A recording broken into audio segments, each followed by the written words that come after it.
ቲክቶከሯ ጃኒ ምን ነበር የገጠማት? በቲክቶክ ስሟ ጃኒ በመባል የምትታወቀው ወይም ስመኝ ገብሩ ወይም አንዳንዴ ጃኒ ገብሩ በማለትም ትታወቃለች። ስመኝ ገብሩ ተብላ የታወቀችው ከዚህ በፊት የተለያዩ ውድድር ላይ የተወዳደረችበት ላይ ስሟ ሲነገር ከዛ በኋላ የተሰማው ያ እንዳድስ ነበር ቫይራል የወጣው። እሷ ያኔ እንደዚህ በቲክቶክ ላይ አልታወቀችም ነበር። ኢትዮጵያ ውስጥ በርካቶችን ህይወት ከቀየሩት ፕላትፎርሞች መካከል አንድ ቁጥር ቲክቶክ እንደሆነ ይነገራል። ቲክቶክን ለበጎ ነገር የምጠቀሙት አሉ፣ ሌሎች ደግሞ ለማይሆን ነገር ሲጠቀሙ ተስተውሏል። በተለይ ቲክቶክ ላይ አብዛኛውን እየመጡ ያሉት በጣም የሚያሳዝነው የቤታቸውን ባህሪ እንደሚያሳዩ ጭምርም ከዚህ በፊትም ጠቅላይ ሚኒስትሩ ጭምር ሀሳብ መግለጻቸው የምታወስ ነው። ጠቅላይ ሚኒስትር አብይ አህመድ ስለ ቲክቶክ ተጠይቆ የገለጹት አብዛኞቹ በቲክቶክ ላይ የሚከሰቱ ወይም የሚመጡት የቤታቸውን ባህሪ ለአደባባይ እያመጡ እያሳዩ ነው፣ ሌላ አዲስ ያመጡት ባህሪ አይደለም በማለትም መግለጻቸውም የምታወስ ነው። ቲክቶክ የበርካቶችን ህይወት በተለይ ታዳጊዎችን እያበላሸ ነው በማለትም ሌሎች ሀሳባቸውን ሲሰጡ፣ ቀሪዎቹ ደግሞ አይ ቲክቶክን ለመልካም ነገር የሚጠቀሙትም አሉ። ብዙ ነገሮችን የሚያደርጉት ለምሳሌ እርዳታ ለማሰባሰብ ለታመሙትና በርካቶች በሞትና በህይወት መካከል የብዙሃንን ህይወት እያተረፈ ያለ ሶሻል ሚዲያ ፕላትፎርም ነው በማለትም ሀሳባቸውን የሚያነሱትም አሉ። ታዲያስ ቲክቶክ ላይ አብዛኛው ጊዜ ብዙ ሰው የሚያየው ምንድን ነው? ዋናው ቁም ነገር እሱ ነው። ላይቭ ላይም የሚገቡት አሉ። ትላንትና አንድ ሀሳብ ያመጡት ዛሬ ደግሞ የሚቀያየሩት ሀሳብ የሚለዋውጡት ሰዎችም አሉ። ታዲያስ ይህ እነዚህ የሚገለባበጡት ሰዎችስ ጉዳይ እንዴት ነው በማለት ነው ሀሳባቸውን እየጠየቁ ያሉት። በተለይ አብዛኛው እንግዲህ ኢትዮጵያ ቲክቶክ ተከፋይ ባትሆንም በላይቭና በተለያዩ ማስታወቂያዎችም ነው በርካቶቹ ገንዘባቸውን እየሰሩ ያሉት። ረብጣ ገንዘብ ሲሰሩም እንደተስተዋለ ጭምርም ነው የበርካቶችን ህይወት። በርካቶች በጨዋነትም ሀብታም የሆኑትም አሉ በቲክቶክ አካውንት። ምክንያቱም ቀጥታ ስርጭትና ማስታወቂያ በመስራትም አብዛኞቹ በቀጥታ ስርጭት ጌም በመጫወትም ነው ገንዘብ እየሰሩ ያሉት። ታዲያ ቲክቶክን ለመልካም ነገር ለበጎ ለስራ የሚያውሉትም አልጠፉም። በዛው ልክ ደግሞ ተሳዳቢዎች ብሔርን የሚያንጓጥጡ የሚሳደቡ የሰውን ስብዕና የሚያንቋሽሹ እንዳልጠፉ ጭምርም ነው። ይህ ደግሞ እጅግን አሳዛኝ መዘዘኛው ነው። በቲክቶክ የተነሳ የበርካቶች ህይወትም እንደተመሰቃቀለ ጭምርም ነው። ምክንያቱም በዛው ልክ እንደተሰዳደቡ እንደ ሌሎች ፕላትፎርም አይደለም። ቲክቶክ የሚያሳዝነው ለአማርኛና ለተለያዩ ተናጋሪዎች አያዝንም። እንግሊዝኛ ሲሆን ሰው እንደፈለገ መሳደብ አይችልም። ላይቭ ላይ ወዳውኑ ነው አካውንቱን የሚከለክሉት። ግን አማርኛ ሲሆን ሰው እንደፈለገ የሚሳደብበት በተለይ እንደፈለገ የሆነ ይህ የሀሳብ ነጻነት ሳይሆን የሀሳብ ነጻነትን ማሳጣት በጣም በሚያሳዝን ሁኔታ የሌላውን ስብዕና መንቃትም ነው።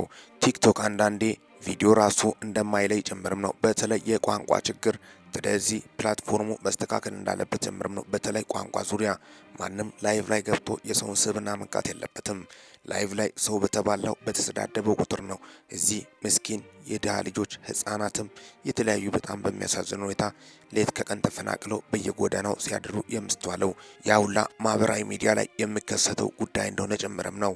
ስለዚህ ማህበራዊ ሚዲያ ላይ ሰላምና ፍቅርን መስበክ ከተቻለ፣ ስለዚህ ደግሞ ካልሆነ ሶሻል ሚዲያ ፕላትፎርም በተለይ ቲክቶክ ላይ የምነሱ በተለይ በአማርኛ ሰው እንደፈለገ የተሰዳደበ ላይቭ ላይ ቲክቶክ ዚም የሚልበት ምክንያትም መቆም እንዳለበት ጭምርም ነው። ወይስ የማከፋፈል አጀንዳ ነው የሚያነሳው ወይስ የያዘው ፕላትፎርሙ በማለትም በርካቶቹም ሀሳባቸውን ሲያነሱና ሙግት ሲያቀርቡም ተስተውሏል። ቲክቶክ ከዛም የተነሳ በተለያዩ ዓለም ክፍል በተለይ ደግሞ ሀሳባቸውን በነጻነት እየገለጹ ነው በማለት በተለይ አሜሪካ ላይ ባለፈው ተቃውሞ ማቅረባቸው የምታወስ ነው። ታክስ ወይም ቀረጥ ይክፈል ሲባል እምቢ በማለትም ነው ቲክቶክ አካውንት ካምፓኒው በማለትም ነው ሀሳባቸውንም ሲገልጹ የነበሩት የአሜሪካ መሪዎች። ይህ ቲክቶክ በርካቶችን ኢትዮጵያ ላይ ህይወት ከቀየሩት ሰዎች መካከል አንዷ ጃኒ በመባል የምትታወቀው ወይም ስመኝ ገብሩ እውነተኛ ስሟ እንደሆነም የአደባባይ መረጃዎች ናቸው። ጃኒ በጣም በሚገርም ሁኔታ ወደ ቲክቶክ ለመታወቅ የመጣችው በተለያዩ ስልቶች ነው። በማዝናናት ሌላ ክፋት እንደሌለባትም ነው በርካቶቹም እየገለጹ ያሉት። ጃኒ ሌላ ስድብም ብሔርን የሚያንጓጥጥ የሚያንቋሽሽ ነገር አንድ ቀን አምልጧት እንደማያቅ ጭምርም ነው። ግን አንዳንዴ ትንሽ ስህተት ለትልቅ ዋጋ ትልቅ ችግር ላይ ይዳርጋል በማለትም ነው በርካቶቹም እየገለጹ ያሉት። ጃኒ ሰሞኑን ወደ ድሬና ሀረር ሄዳ በመጣችበት ሰዓት ባልተጠበቀ ጊዜና ሰዓት ስለ ድሬና ሴቶች በጣም በሚያሳዝን ሁኔታ የገለጸችበት ስለ አለባበሳቸውን በማስመልከት ያልተጠበቀ ንግግር በርካታ የድሬ ነዋሪዎችን አስቆጥቷል። በተለይ ከሙቀት ጋር ሰው የሚለብሰውን ልብስ እንዴት ወደ ሌላ ነገር ሊተረጎም ቻለች በማለትም የህዝቡን ስብዕና የማይወክል ነው በማለት የድሬ ከንቲባ ክስ መመስረታቸው የሚታወስ ነው። ጃኒ ታስራለች። አዎ ታስራለች በትክክል ግን እዚህ ጋር ሰው ሲከሰስ እንደነ ጃኒ አይነቱ ላይ ብቻ ነው ህጉ የሚሰራው። ጃኒ ትንሽ ላፊ ነገር ተሳስታ ልታወራ ትችላለች በማለትም በርካቶቹ ሀሳባቸውን ያነሱትም አልጠፉም። ጃኒም ወታ ይቅርታ ጠይቃለች፣ ግን አለማወቅ ከተጠያቂነት አያድንም ብሎም ነው ሀሳባቸውን የገለጹት።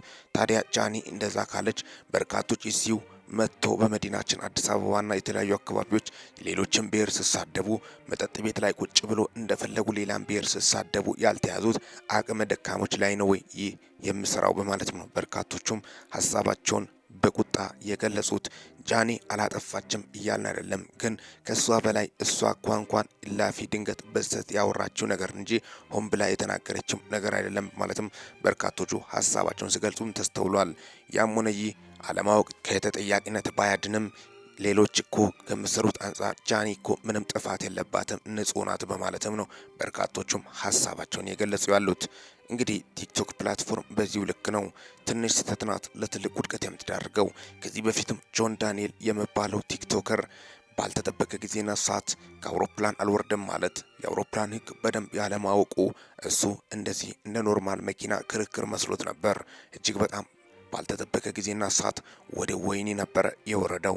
ለዚህም ነው በጣም ጥንቃቄ ማድረግ ያስፈልጋል። እያንዳንዱ እርምጃ በፈተና የተሞላች ነች። ምክንያቱም ሰው ትንሽ ስህተት በሰራ ቁጥር ለትልቅ ውድቀት በተለይ በማህበራዊ ሚዲያ ላይ የሚደረጉ ንግግሮች ላይ በጣም ቁጥብና ጥንቃቄ ሊደረግ ይገባል። የድሬ ህዝብ በፍቅሩ እንጂ የሚታወቀው በእንደዚህ አይነት ባህሪው እንደማይታወቅ ጭምርም ነው። ድሬ ሲባል ሰው የሚሰማው ፍቅር፣ ሰላም፣ ባለጋሪ ሲባል እንጂ የሚሰማው ሌላ የወረደና የማይጠበቅ ንግግር ነው ማለት ነው። በርካቶቹም ጃኒ ላይ እንዳዘኑባትም ምክንያቱም በርካታ ቁጥር ያላቸው የድሬ ነዋሪዎች በጣም ይወዷታልም በጣም ያከብሯታልም ነበር። ጃኒ እንዴት በዚህ ደረጃ እንደ ህዝብ ወጥታ ህዝብን ትናገራለች በማለትም ነው በርካቶቹም ሀዘናቸውን እየገለጹ ያሉት። ጃኒን በዚህ ደረጃ አልጠበቅናትም በማለትም ነው ለምን እንደዚህ ትናገራለች በማለትም ነው። በአሁኑ ሰዓትም የድሬ ከንቲባ እሷ ላይ ክስ በመስረት እስር ቤት እንደምትገኝ ጭምርም የወጡት መረጃዎችን በማስመልከትም ነው ለእናንተ ይዘንላቸው መጣ ነው። ስለዚህ አለማወቅም ከተጠያቂነት እንደማያድን ጭምርም ነው። ግን ለጃኒ የሰራው ህግ ለሌሎችም የሰራ በማለትም ነው በርካቶቹም ሀሳባቸውን የገለጹ ያሉት። ከፊሎቹ ደግሞ ምንም አላጠፋችም ልጅ ነች ትለቀቅ ትፈታ የሚሉት ደግሞም አልጠፉም። ሚኪ ነኝ። እስካሁን ድረስ አብሬያችሁ የቆየሁት የአዲሱ ቻናሌ ነው የሚኪያስ ኒውስ ነው። ለዚህ ቁም ነገር አዘል ቻናል አዲስ ከሆናችሁ ሰብስክራይብ በማድረግ ወቅታዊና ታማኒ መረጃ አግኙ። ለሰዓታት ካሉኝ አጫጭር መረጃዎች ይህን ይመስላሉ። በወቅታዊና አጫጭር መረጃ እስከምንገናኝ ድረስ በያላችሁበት ዓለም ክፍል ሰላም ያቆያችሁ።